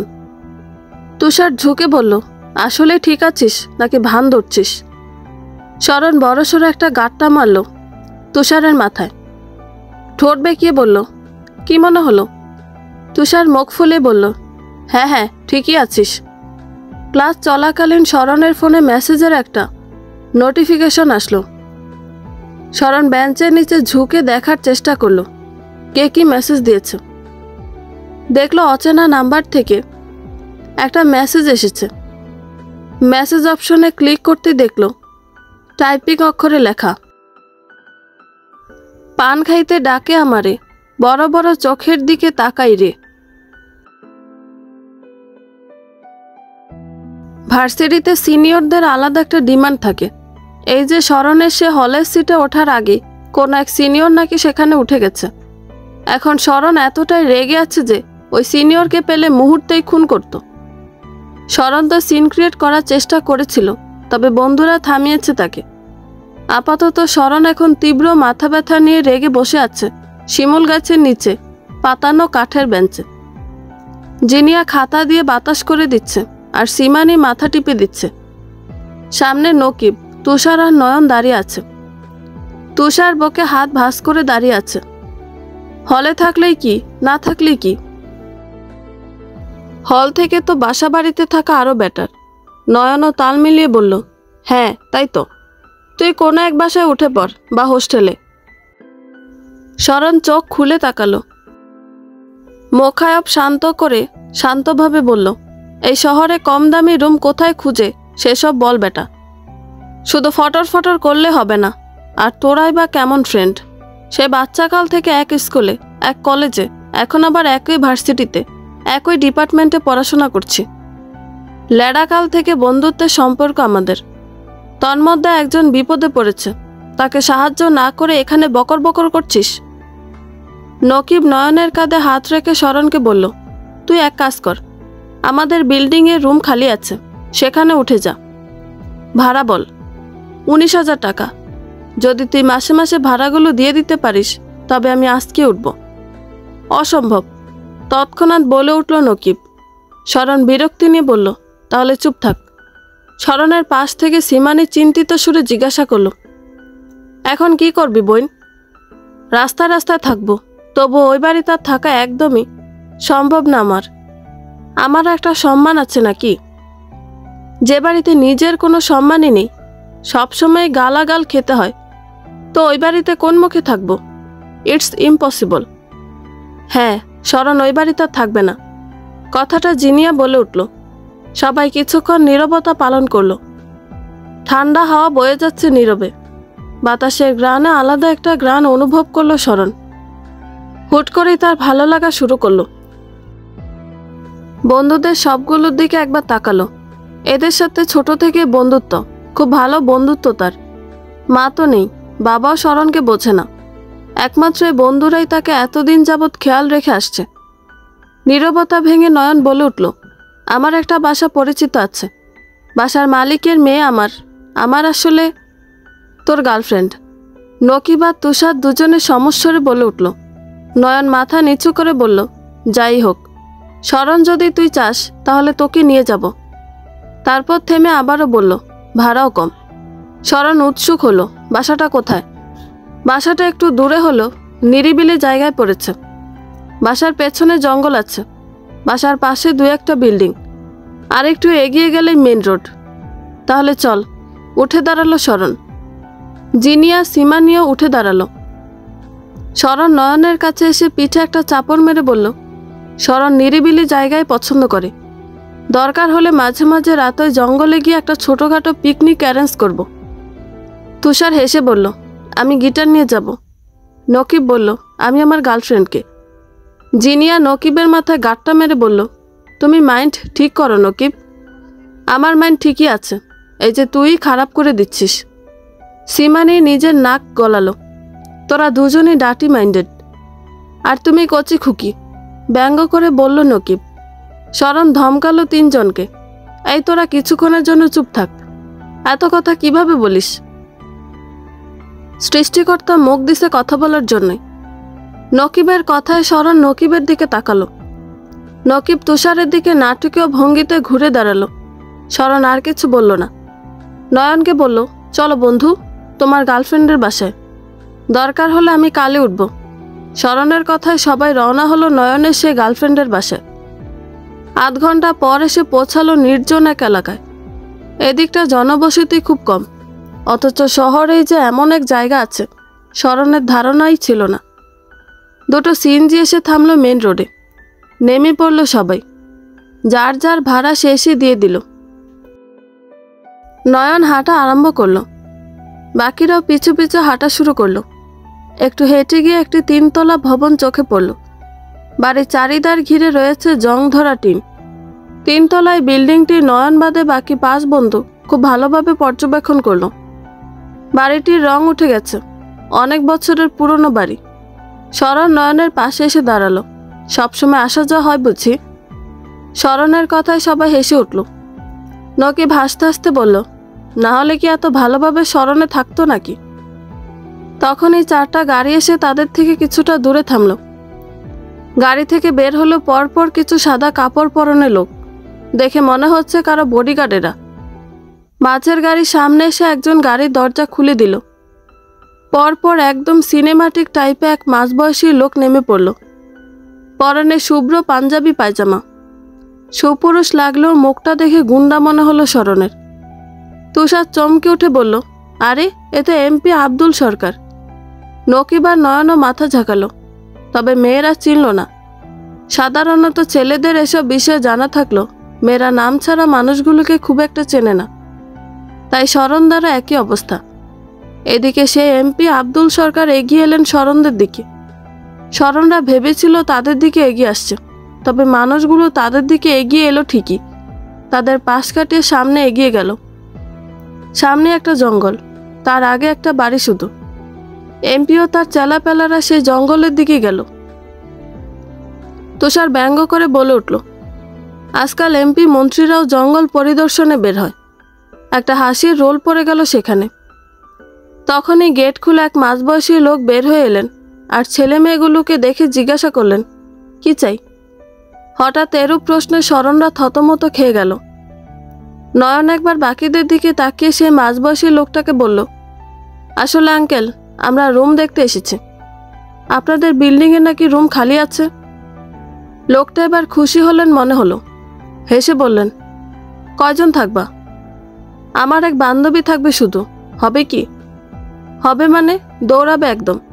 আমাদের 3 তলা একটা রুম খালি আছে, সেখানে উঠতে পারবে। আমার মেয়েটাও আর নিঃসঙ্গতায় ভুগবে না। নয়ন জিজ্ঞাসা করলো, ভাড়া 2 রুম, একটা বাথরুম, একটা রান্নাঘর, ভাড়া হচ্ছে 6,000 টাকা। এত কম ভাড়া শুনে চমকালো সবাই। তাদের এই চমকানো ভাব দেখে নোমান সাহেব বললেন, এদিকে রুম তেমন ভাড়া হয় না। আমি হুদাই তুলেছি এই বিল্ডিং, তাই ভাড়া কমিয়েছি এখন। তবে তোমরা চাইলে আরও বাড়াবো। প্রায় সবাই একযোগে বলে উঠল, দরকার নেই। শরণ তো মহা খুশি। সে সময় বিল্ডিং থেকে 4 জন যুবক কথা বলতে বলতে বের হয়ে এলো। সবাই সেদিকে তাকালো। সবাই কপাল কুঁচকে তাকালো, অবাক হলো নয়ন। বাহারাজরা বাসা থেকে বের হয়ে সামনে একদল ছেলে মেয়ে দেখে তারাও ভ্রু কুঁচকালো। তবে তাদের মধ্যে সায়ন একটু বেশি ভ্রু কুঁচকালো। দ্রুত এগিয়ে গিয়ে ছোট ভাই নয়নকে এখানে দেখে বলল, তুই এখানে? নয়নে একইভাবে বলল, তুই এখানে? সায়ন বিরক্ত হলো, আমি বড়, আমার উত্তর আগে দে নয়ন। তাদের এটুকু কথোপকথনে এক প্রকার বিস্মিত সবাই। নয়ন বলল, আমি আমার বান্ধবীর জন্য বাসা খুঁজতে এসেছিলাম, আর আমার বাসাতেই রুম নিয়েছে। ওই যে 3 তলার ওই 2 রুমের ফ্ল্যাটটাই। নোমান সাহেবের কথায় বাহারাজ যেন বিরক্ত হলো। বিরক্তি নিয়ে বলল, আঙ্কেল, দরকার হলো ওই রুমের ভাড়াটা আমিই দেব, দ্বিগুণ দেব। তবু আপনি বাসায় ভাড়াটি আনবেন না। নয়ন শরণের দিকে তাকালো, দেখলো মেয়েটা রেগে গেছে। বাহারাজকে নয়ন চেনে, এই ছেলে খুবই গম্ভীর। এখানে শরণ আর তার যদি গন্ডগোল হয়, তাহলে শরণের এই বাসায় থাকা আর হবে না। বন্ধুর কথা ভেবেই শরণের কিছু বলার আগে নয়নে আগ বাড়িয়ে বলে উঠল, বাহারাজ ভাই, আসলে শরণ বিপদে পড়েছে। আশা করি তুমি কিছুটা হলেও বুঝবে। সায়ন বলল, কে শরণ? আমার বান্ধবী শরণ, বলে নয়ন শরণকে দেখিয়ে দিতে 4 বন্ধুর নজর গিয়ে পড়ল শরণের দিকে। অব্রর মনে হলো সে শরণকে কোথাও দেখেছে, তবে তাৎক্ষণিক মনে করতে পারল না। রিয়াদ বাহারাজের কাঁধে হাত রেখে শরণের দিকে তাকিয়ে বলল, মেয়েটা হয়তো বিপদে পড়েছে, না করিস না। বাহারাজ একবার শরণের দিকে তাকিয়ে কিছু না বলেই সামনে হাঁটা ধরল। শরণের সামনে দিয়ে চলে গেল। দুজনের কেউ বুঝল না তাদের আগেও 2 বার দেখা হয়েছে। এদিকে নোমান সাহেব খুশি হয়ে বললেন, সাবধানে যেও বাবা, আর রাতে আমাদের বাসায় ডিনার করো আজ। এদিকে শরণ বুঝতে পারল এরা এই বিল্ডিংয়ে ভাড়া থাকে। ভয় পেল শরণ, এতগুলো যুবক এই বিল্ডিংয়ে থাকে। শরণ আর ভাবনার গভীরে গেল না। এখানে না থাকলে আর রুমও পাবে না, তাও আবার এত কম দামে। এদিকে এই বাসায় এমন যুবক আছে, কি করবে না করবে ভাবতে লাগলো। বাহারাজ চলে যেতে সায়ন তার ছোট ভাইকে বলল, তাড়াতাড়ি বাড়ি ফিরবি। সেও চলে গেল। অব্র আর রিয়াদ যাওয়ার সময় রিয়াদ শরণের দিকে একবার তাকালো। শরণও তার দিকে তাকাতেই রিয়াদ একটা মুচকি হাসি দিয়ে বলল, স্বাগতম, বলেই চলে গেল রিয়াদ আর অভ্র। কথার মানে বুঝল না শরণ। কিসের স্বাগতম জানাচ্ছেন? ভাবতে ভাবতে মনে করতে লাগলো, খারাপ কিছু নয় তো আবার। এদিকে নয়ন বুঝল তার ভাইয়ের বন্ধু বাহারাজ এই বাসায় ভাড়া থাকে, আর সায়না এই বাসায় আসে মাঝে মাঝে। তবে 2 ভাইয়ের কখনই দেখা হয়নি। নয়ন মাঝে মাঝে শীতলকে বাসায় ছেড়ে দিয়ে যায়। নয়ন হাফ ছেড়ে বাঁচল, ভাগ্যিস দেখা হয়নি। শরণ নয়নের কাছে এসে বলল, এই নয়ন, আমার কি এখানে ওঠা ঠিক হবে? এখানে এত যুবক থাকে, যদি কি। বাজে কথা বলিস না, এখানে শুধু বাহারাজ ভাই থাকে, ওনার মতো ভালো মানুষ নেই। নোমান সাহেব তাদের কথার মাঝে বললেন, এই যে মেয়ে, শরণ না মরণ, তুমি কালই বাসায় উঠে পড়ো। শরণ তার বাসার সামনে দাঁড়িয়ে আছে। আজ নিজের বাসায় যেতেও কেমন অন্যরকম অনুভূত হচ্ছে। পাশের টঙের দোকান থেকে সেলিম চাচা হাঁক ছাড়ল, কিরে শরণ, অমন খাম্বার মতো দাঁড়িয়ে আছিস কেন? শরণ ক্লেশিত কণ্ঠে বলল, জীবন বড় দুঃখময় গো চাচা। তার বলতে শরণ সমস্ত কনফিডেন্স নিজের মধ্যে এনে পা বাড়ালো। রুমের সামনে আসতেই অনেক জুতো জোড়া দেখতে পেল। শরণ বুঝল না কিছু। দরজাটাও খোলা ছিল। আস্তে ধীরে দরজাটা খুলে ভেতরে ঢুকতেই তার চোখ ছানাবাড়া হয়ে গেল ভেতরে থাকা মানুষজনদের দেখে। এরা তো হিমেলের পরিবার। সবাই মুখ গম্ভীর করে বসে আলাপ করছিল কোনো বিষয়ে। শরণকে তেমন কেউ খেয়াল না করলো, সবার মধ্যিখানে বসা হিমেল আর রাহা ঠিকই খেয়াল করলো। হিমেল মুখ কালো করে শরণের দিকে তাকিয়ে রয়েছে, আর রাহা এমনভাবে তাকিয়ে রয়েছে যেন চোখ দিয়ে শরণের মুখ ঝলসে দেবে। শরণ ডোন্ট কেয়ার ভাব নিয়ে সেখান থেকে নিজের রুমে চলে গেল।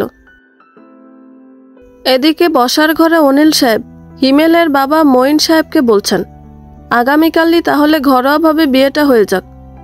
মঈন সাহেবের স্ত্রী হাসিনা বেগম মুখ কালো করে বললেন, তা না হলে আর কি করার আছে? পছন্দ করলাম একজনকে, আর ছেলের বউ করতে হবে অন্যজনকে। আমার ছেলে যে এত বড় একটা চরিত্রহীন হয়েছে, আগে জানলে মেরে ফেলতাম। হিমেল চোখ ছোট ছোট করে মায়ের দিকে তাকালো। এদিকে রাহা সেখানে আর বসে রইল না, উঠে চলে গেল নিজের রুমে। তার কখনো এই খাটাস হিমেলকে বিয়ে করার ইচ্ছে ছিল না, আর ভাগ্য তাকে সেদিকেই নিয়ে গেছে। রাহা খুব জোরে দরজাটা বন্ধ করল। শরণও পর্যন্ত কেঁপে উঠল এমন শব্দে। শরণ নিজের ব্যাগ গোছাতে গোছাতে বলল, ফেল ফেল, ভেঙে ফেল সব। দরজা জানালা যা আছে সব ভেঙে ফেল, আমার কিছু হবে না।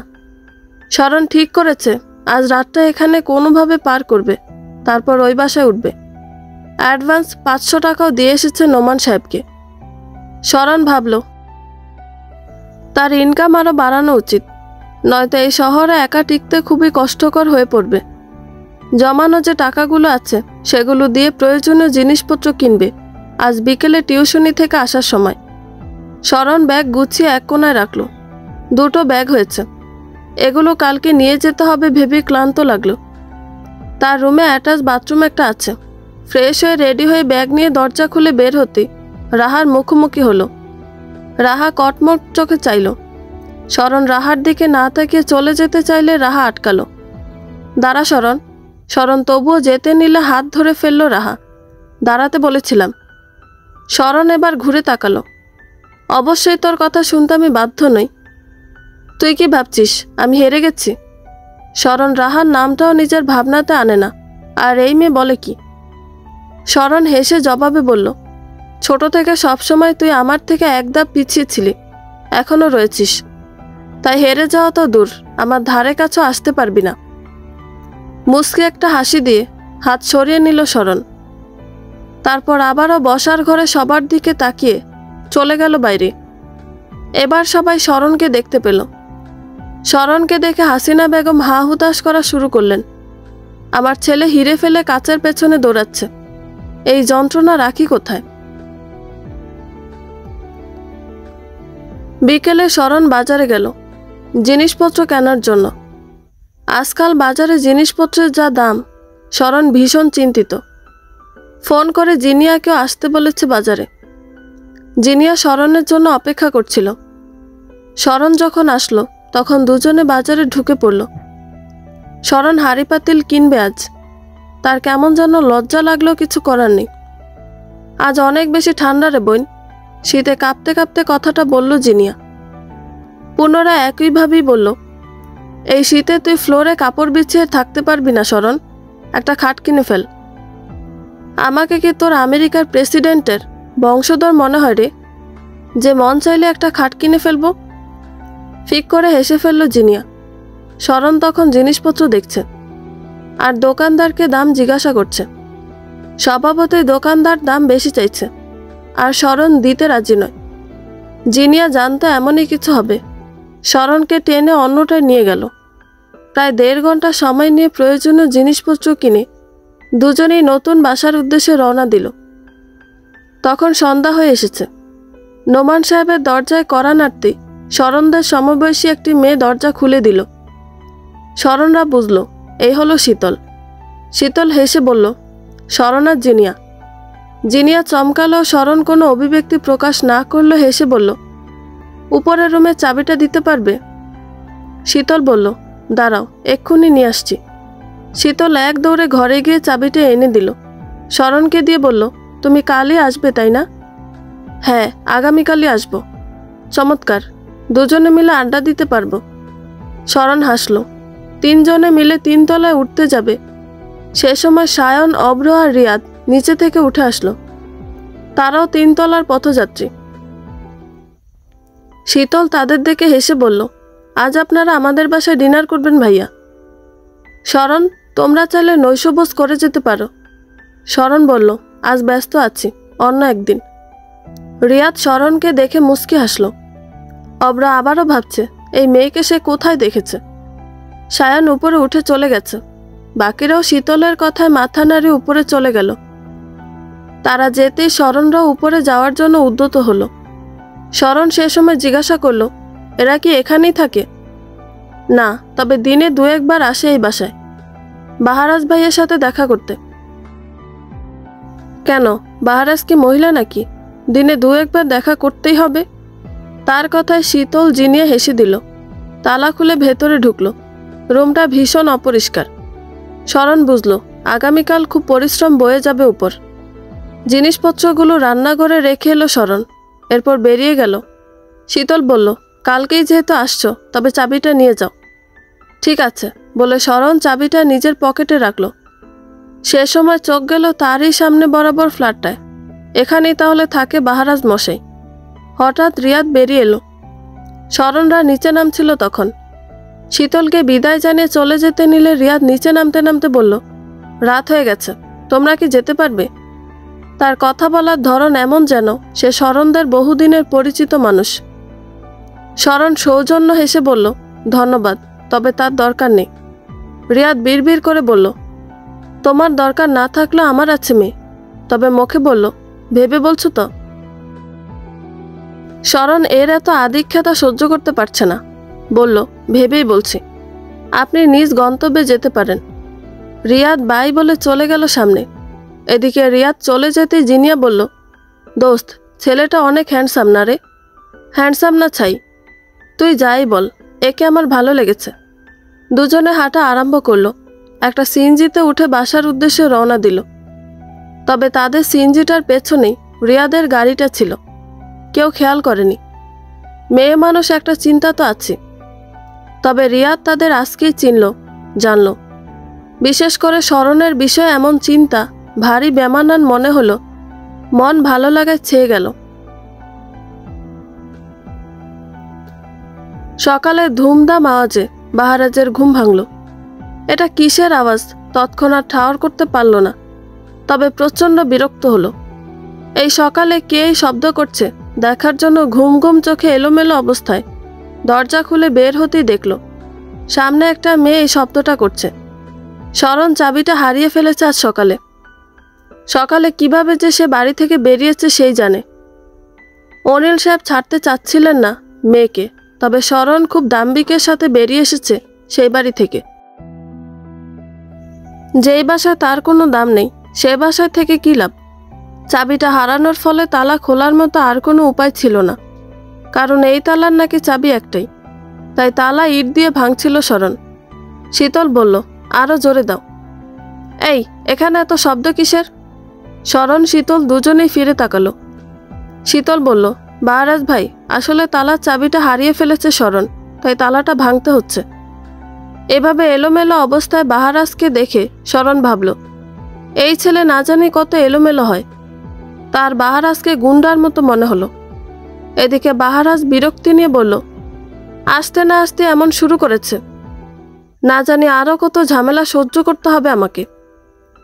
বলেই দুজনের সামনে ধরাম করে দরজা বন্ধ করে দিল। শরণ ঠোঁট বেঁকিয়ে বলল, পাগল নাকি? শীতল বলল, ভাইয়া অনেক শান্তিপ্রিয় মানুষ তো তাই। এদিকে শরণ আরও কয়েকবার বাড়ি মারতে তালা ভেঙে গেল। ভেতরে ঢুকে পড়ল সে। ফোন করে বন্ধুদের তাকে সাহায্য করার জন্য আসতে বলল। শীতল বলল, আমি সাহায্য করি। ঠিক আছে বলে দুজনেই কাজে লেগে পড়ল। শরণ সর্বপ্রথম ঘর ঝাড়ু দিল। শীতলকে সাহায্য করতে বলল, তেমন কোনো কাজ করতে দিল না। ঘর ঝাড়ু দেওয়ার পর একটা হুইলের প্যাকেট দিয়ে পুরো ঘরে ছিটিয়ে দিয়ে পানি ছড়িয়ে দিল আর ঘরটা পরিষ্কার করতে লাগলো। সেসব পানি দরজার বাইরে ফেলে দিল। এতে রুমটা অনেকখানি পরিষ্কার হলো। ভালো পানি দিয়েও পরিষ্কার করলো। সমস্ত পানি সিঁড়ি বেয়ে নিচে গড়িয়ে পড়ল। বাহারাজের রুমের সামনেও কিছু পানি গড়িয়ে গেল। এদিকে বাহারাজ কোথাও যাওয়ার জন্য দরজা খুলে বাইরে বের হতে ধপাস করে চিৎপটাং হয়ে পড়ে গেল। বলিষ্ঠ শরীরে বিদ্যুতের মতো শক খেল যেন। মুহূর্তে চোখ মুখ কুঁচকে গেল তার। ঠোঁটে ঠোঁট চেপে ব্যথা সংবরণের ব্যর্থ চেষ্টা চালালো। তার মুখ দেখে বোঝা যাচ্ছে সে কি পরিমাণ ব্যথা পেয়েছে। এদিকে তাকে এভাবে পড়ে যেতে দেখে শরণ খুব জোরে হেসে ফেলল। নিজের ব্যথা আর সামনের মেয়েটার হাসিতে যেন মাথায় কোনো ধার্য পদার্থ ছাড়াই আগুন ধরে গেল। ধমকে বলল, এই মেয়ে, হাসছ কেন? শরণ নিজের হাসি বহাল রেখে বলল, সামনে এমন হাস্যকর দৃশ্য, আমি শরণ না হেসে থাকি কি করে? আরও বেশি রেগে গেল বাহারাজ। কোনোভাবে কষ্ট করে উঠে দাঁড়িয়ে নোমান সাহেবকে ডাকতে লাগলো। এমন চেঁচিয়ে ডাকাতে নোমান সাহেব কিছুক্ষণ পর এসে হাজির হলেন। বাহারাজ দাঁতে দাঁত চেপে জিজ্ঞাসা করল, এই জায়গায় পিছলা কেন? কোন গরু এখানে সাবানের পানি ফেলেছে? নোমান সাহেব বিচলিত হয়ে বললেন, আমরা গরু পালি না বাবা, তবে বাইরে থেকে হয়তোবা কোনো গরু তিনতলায় এসে এখানে হিসু করে দিয়ে গেছে। কোথায় গরু? কিভাবে আসছে? আর কিভাবে হিসু করেছে আমাকেও দেখান আঙ্কেল। কথাগুলো নকিব এক প্রকার উৎসুক হয়ে বলতে বলতে উপরে উঠছে। পেছনে তুষার, নয়ন, সীমানি আর জিনিয়াকেও দেখা গেল। নকিব নোমান সাহেবের পাশে এসে দাঁড়িয়ে হাঁপাতে লাগলো আর পুনরায় জিজ্ঞাসা করল, আঙ্কেল কোথায় গরু? শীতলও সে মুহূর্তে বের হলো। নোমান সাহেবের পেছনে নয়নকে দেখে মনে মনে খুশি হলো ভীষণ। এদিকে বাহারাজ এদের এমন সব কথাবার্তায় খুব রেগে গেল। এমনিতেই কোমরে চিনচিনে ব্যথা অনুভূত হচ্ছে, তার ওপর এখানে এতগুলো গাধার দল। বাহারাজ আবারও নিজের রুমে ঢুকে দরজা ধরাম করে লাগিয়ে দিল। সবাই কেঁপে উঠল। নোমান সাহেব চিন্তিত গলায় শুধালেন, আমার দরজা। নয়ন এগিয়ে এসে বলল, কি হয়েছিল আঙ্কেল? বাহারাজ ভাই এত রেগে গেল কেন? পড়ে গেছিল এখানে, তাই এত রাগ। শরণের কথা শুনে সবাই তার দিকে চোখ বড় বড় করে তাকালো। নয়ন বলে উঠল, কি? হ্যাঁ। শরণ আবারও নিজের কাজে মন দিল। নয়ন এসে জিজ্ঞাসা করল, তোকে কিছু বলেনি? আমাকে আর কি বলবে? আমি কিছু করেছি নাকি? উনি কানা মানুষ, দেখে হাঁটতে পারেন না। নয়ন শরণের মাথায় বাড়ি মেরে বলল, চুপ থাক, এসব কি বলছিস? বাহারাজ ভাই শুনলে না তোর খবর করে দেবে। কেন, উনি কি আমেরিকার প্রেসিডেন্টের বংশধর নাকি স্পেনের রাজকন্যার বয়ফ্রেন্ড যে আমার খবর করে দেবে? দুটোর একটা না হলো বাহারাজ ভাইয়ের দাদা ছিলেন সাবেক এমপি। শরণ বিরক্তি নিয়ে বলল, তো? আচ্ছা বাদ দে। সবাই একে একে ভেতরে ঢুকলো। নোমান সাহেবও উকি দিলেন। শীতলকে বাসায় যেতে বলে তিনিও চলে গেলেন। এদিকে বাবা চলে যেতেই শীতল নয়নের কাছে এগিয়ে গেল। নয়ন হেসে বলল, কেমন আছো? গতকাল এত মেসেজ দিলাম, রিপ্লাই দিলে না যে? শীতল মিষ্টি হেসে সুন্দরভাবে জবাব দিল, ব্যস্ত ছিলাম নয়ন, সরি। নকিব আর তুষার বুকে হাত গুজে তাদের থেকে কিছুটা দূরে দাঁড়িয়েছিল দুজন। দৃষ্টি তাদের নয়ন আর শীতলের দিকে। নকিব হা হুতাশ করে বলে উঠল, অন্যের ভালোবাসা দেখতেও সুন্দর। ঠিক বলেছিস, পাশ থেকে তুষার বলল। শরণ একটা ময়লা কাপড় তাদের দিকে ছুঁড়ে মেরে বলল, অন্যের ভালোবাসা দাঁড়িয়ে দাঁড়িয়ে দেখার জন্য ডাকিনি তোদের। সময়টা ভর দুপুর। শীতকাল হয়েও রোদের তেজ কমেনি। শীতকালে সকালের দিকের একটি নির্দিষ্ট সময়ে এই রোদের তেজ থাকে মিষ্টি, গায়ে পড়লে আরামদায়ক অনুভূত হয়। তবে দুপুরের পরের সময় রোদের অদ্যতা বেড়ে যায় যেন। জানালার পর্দা কাপড় ভেদ করে পশ্চিমের দিকে এগিয়ে যাওয়া রোদের কিছু আলো এসে পড়ছে ফ্লোরে, যা প্রতিফলিত হয়ে পুরো রুমের বিভিন্ন জায়গায় ছড়িয়ে পড়ছে। শরণ, জিনিয়া, সীমানি মিলে তিনজন রান্না করলো দুপুরের খাবার। শীতল বাসা থেকে খাবার এনে দিতে চেয়েছিল, তবে এরা কেউ রাজি হয়নি। বরং শরণের ফ্ল্যাটে একটা ছোটোখাটো পার্টি করতে চেয়েছে। তাই ভর দুপুরে খেয়ে দে এখন রেস্টে আছে সবাই। সে সময় শরণ এসে নয়নদের বলল, যা বাজার করে এনে দে, আমি লিস্ট করে দিয়েছি বলে একটা লিস্ট আর টাকা ধরিয়ে দিল তাদের হাতে। নকিব হতভম্ব হয়ে পড়ল, এই ভর দুপুরে কোন বেকুব বাজার করে? সিরিয়াসলি ভাই? শরণ শুনল না তাদের কথা, চলে যেতে যেতে বলল, তাড়াতাড়ি যা ভাই। নয়ন উঠে দাঁড়ালো আর বলল, চল। অগত্যা বাধ্য হয়ে তারা বের হয়ে গেল। সে সময় আবার রিয়াদ, অব্র আর সায়ন উপর আসছিল। সায়ন নিজের ভাইকে দেখে তাড়াতাড়ি উঠে এলো আর জিজ্ঞাসা করলো, তুই আবারও এখানে কি করছিস? ওই যে বলেছিলাম বান্ধবীটা ভাড়া নিয়েছে ওই রুম, তাই সাহায্য করতে এসেছিলাম। অব্র রসিকতা করে বলল, বড় ভাই সাহায্যের কথা বললে তো না করে দিস, কিন্তু বান্ধবীর সাহায্যের কথা বললে একদম হুড়মুড়িয়ে চলে আসিস দেখছি। নয়ন মাথা দুদিকে ঘুরিয়ে বলল, তেমন কিছুই নয় অব্র ভাই। আচ্ছা তোমরা যাও, আমরা একটা কাজে যাচ্ছি। সায়ন থামালো নয়নকে, এক সাইডে নিয়ে গেল। বাকিরা চলে গেল যে যার উদ্দেশ্যে। সায়ন নয়নকে বলল, কেউ যাতে কিছুই না জানে, বাহারাজ কিন্তু রেগে যাবে, মনে রাখিস বাহারাজের বিষয়ে কেউ যাতে কিছু না জানে। নয়ন মাথা নাড়ালো আর চলে গেল। সায়নও বাহারাজের রুমে ঢুকলো, দরজাটা বন্ধ করে দিল।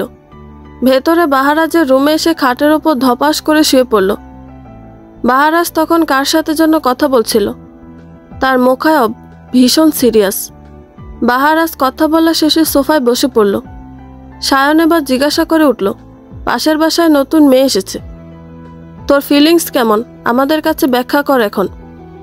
টিভিতে সে সময় খবর প্রচারিত হচ্ছে, অমুক এলাকায় আরও 2টো নারীর মরদেহ উদ্ধার।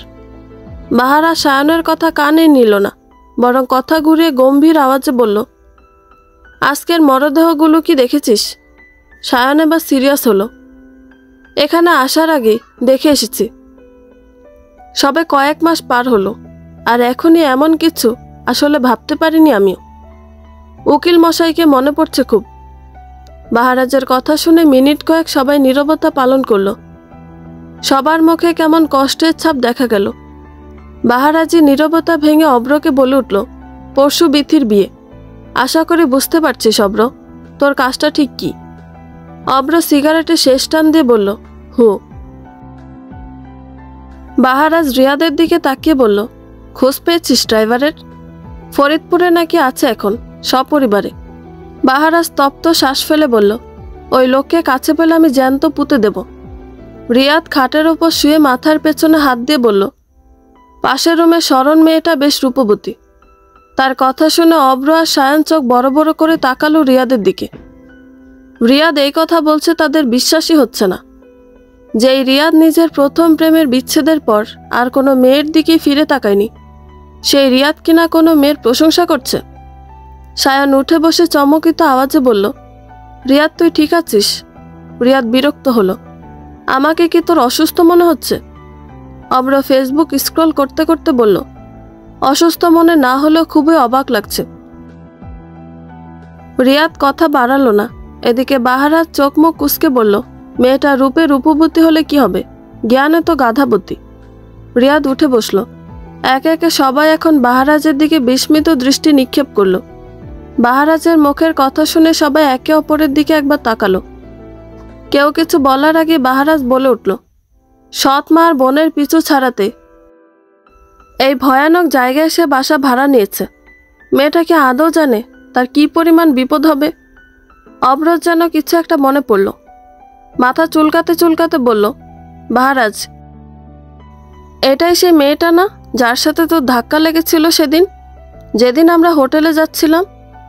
হ্যাঁ, আর এই শরণই সেই মেয়ে যার সাথে দ্বিতীয়বার ধাক্কা লাগাতে সে আমাকে কানা বলেছে।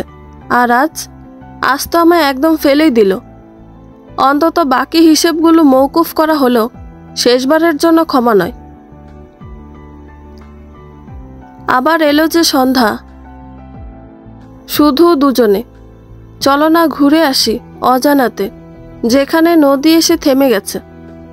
গিটার আর ভায়োলিনের সুরের তালে তালে সন্ধ্যা আকাশের নিচে ছাদের ওপর বসে গলা ছেড়ে গান গাইছে শরণদের বন্ধুমহল। গিটার চলন সে হলো ভায়োলিনটা নকিবের অতিরঞ্জিত উদাহরণ হিসেবে ব্যবহৃত মাত্র। সে পারে না তো পিয়ানো সহ নিয়ে আসে। এদিকে এক একজন গলা ছেড়ে গান গাইছে, হোক কণ্ঠ সুন্দর বা ফাটাবাস। তবুও এতজনের বাহারি সুরের আলিঙ্গনে গানটির আবহই অন্যরকম। সুর যতই সুমধুর হোক না কেন, সেটা বাহারাজের বাদুরে কানে কোনো হাঁসের প্যাকপ্যাক আওয়াজের মতোই লাগছে, যেন সন্ধ্যাবেলার গৃহপালিত কতকগুলো হাঁস একত্রিত হয়ে নিবাসে ফিরে যাওয়ার জন্য এমন শব্দ তৈরি করছে। এরা গান গাইছে ভালো কথা, কিন্তু এত জোরে কেন? আজই প্রথম এই বাসায় উঠল, আর আজই এমন? অব্রার কথা শুনে সায়ন ফোনে গেম খেলতে খেলতে একটা হাসি দিয়ে বলল, যে ভয়েসটা শুনে মনে হবে কোনো কুকুর ঘেউ ঘেউ করছে, ওটাই আমার ছোট ভাই। অব্র ফিক করে হেসে উঠল। নয়ন যদি জানতে পারে তোর হাল ঠিক রাখবে না। তুই নয়নকে ভয় পাস, এটা আমরাও জানি। সায়ন ব্রোকসকে তাকিয়ে বলল, কি বলতে চাস তুই? বাহারাজ উঠে দাঁড়ালো। কাভার থেকে একটা শার্ট বের করে গায়ের শার্টটা খুলে বের করা শার্টটা পরল। রিয়াদ ব্রোকসকে জিজ্ঞাসা করল, কোথায় যাবি? বাহিরে, দরকার আছে। রিয়াদও উঠে দাঁড়ালো। আমিও যাব, চল। তার আগে দাঁড়া, উপরে গিয়ে একটু দেখে আসি। বাহারাজ রিয়াদের দিকে তাকালো। রিয়াদ বোকা বোকা হেসে মত পাল্টে বলল, মজা করছিলাম। তোরা মজাও বুঝিস না। শরণ পানি আনার জন্য ছাদ থেকে রুমে যাওয়ার জন্য উদ্যত হলো। আর মাত্র 6 ধাপ সিঁড়ি বাকি। এমন সময় পা পিছলে গেল।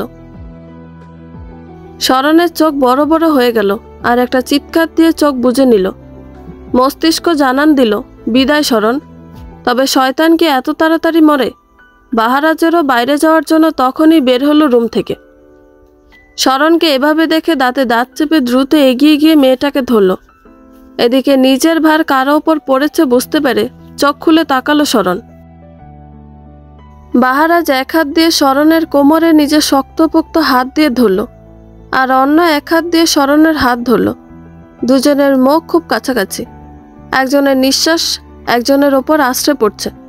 বাহারাজ শরণের দিকে নিবিড় দৃষ্টি তাকালো, চোখে মুখে বিরক্ত ভাবটা বজায় রাখলো। এদিকে শরণ বাহারাজকে এত কাছে দেখে অস্বস্তি বোধ করলো। লজ্জায় গাঢ় হয়ে এলো দেহ। মুখ ফুটে অস্ফুট স্বরে আওয়াজ বের হলো। চোখ নামিয়ে নিতে গিয়েও নিল না বাহারাজের হালকা লালচে চোখের দিকে নজর পড়তেই।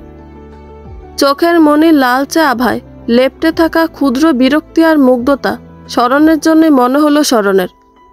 অনুভূতিরা দাবানলের মতো সমস্ত জায়গায় শিহরণ বইয়ে দিল। এদিকে বাহারাজের চোখ গিয়ে পড়ল আবার শরণের হালকা লাল রঙা ঠোঁটের ওপর। পুরুষ মন পুলকিত হলো, তবে মস্তিষ্ক বৎসনা করে উঠল। দমিয়ে দিল বাহারাজকে। মুহূর্তক্ষণ একদম ভিন্ন, পরিবেশ শান্ত। শুধু শ্বাস প্রশ্বাসের আওয়াজ ছড়ালো। তৎক্ষণাৎ আবার শরণ নিজেকে বাহারাজের বাহুডোর হতে বেরোনোর হালকা অপচেষ্টা চালালো। বাহারাজ ছাড়বে এমন সময় কেউ বলল, এবার তো অন্তত ছেড়ে দে। রিয়াদের কথা শুনে বাহারাজ হুট করে ছেড়ে দিল শরণকে। ছেড়ে দিতে শরণ ধপাস করে ফ্লোরে পড়ে গেল। আর্তনাদ করে উঠল শরণ। রিয়াদ দ্রুত এলো শরণকে ধরতে। বাহারাজ তাকিয়ে দেখল। রিয়াদ শরণের হাত ধরতে যাবে এমন সময় শরণ থামিয়ে দিল আর বলল, দরকার নেই। থেমে গেল রিয়াদ। শরণ ফ্লোরে এক হাত ভর দিয়ে উঠে দাঁড়ালো। বাহারাজের রুমের দরজার দিকে চোখ গেল। অব্র সায়ন মুখ টিপে হাসছে, আর বাহারাজ সে কেমন নিশ্চল চোখে শরণেরই দিকে তাকিয়ে আছে। শরণ তাকাতেই দৃষ্টি সরিয়ে নিল। শরণ ধূপধাপ পা ফেলে নিজের রুমের দরজার সামনে গিয়ে তালা খুলে ভেতরে ঢুকে ধরাম করে দরজা লাগিয়ে দিল। নোমান সাহেব থাকলে আর্তনাদ করে উঠতেন। বাহারাজ পাগল বলে নিচে নেমে গেল।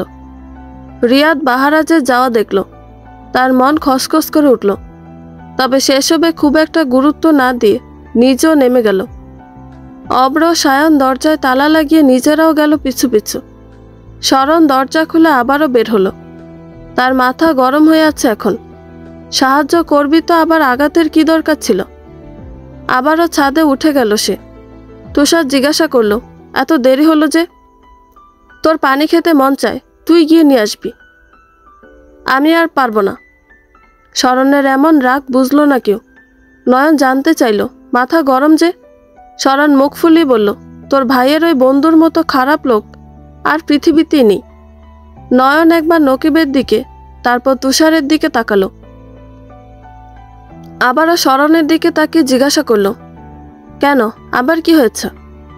আচ্ছা আগে এটা বল, আমি চিৎকার করেছি, তোরা শুনতে পাসনি?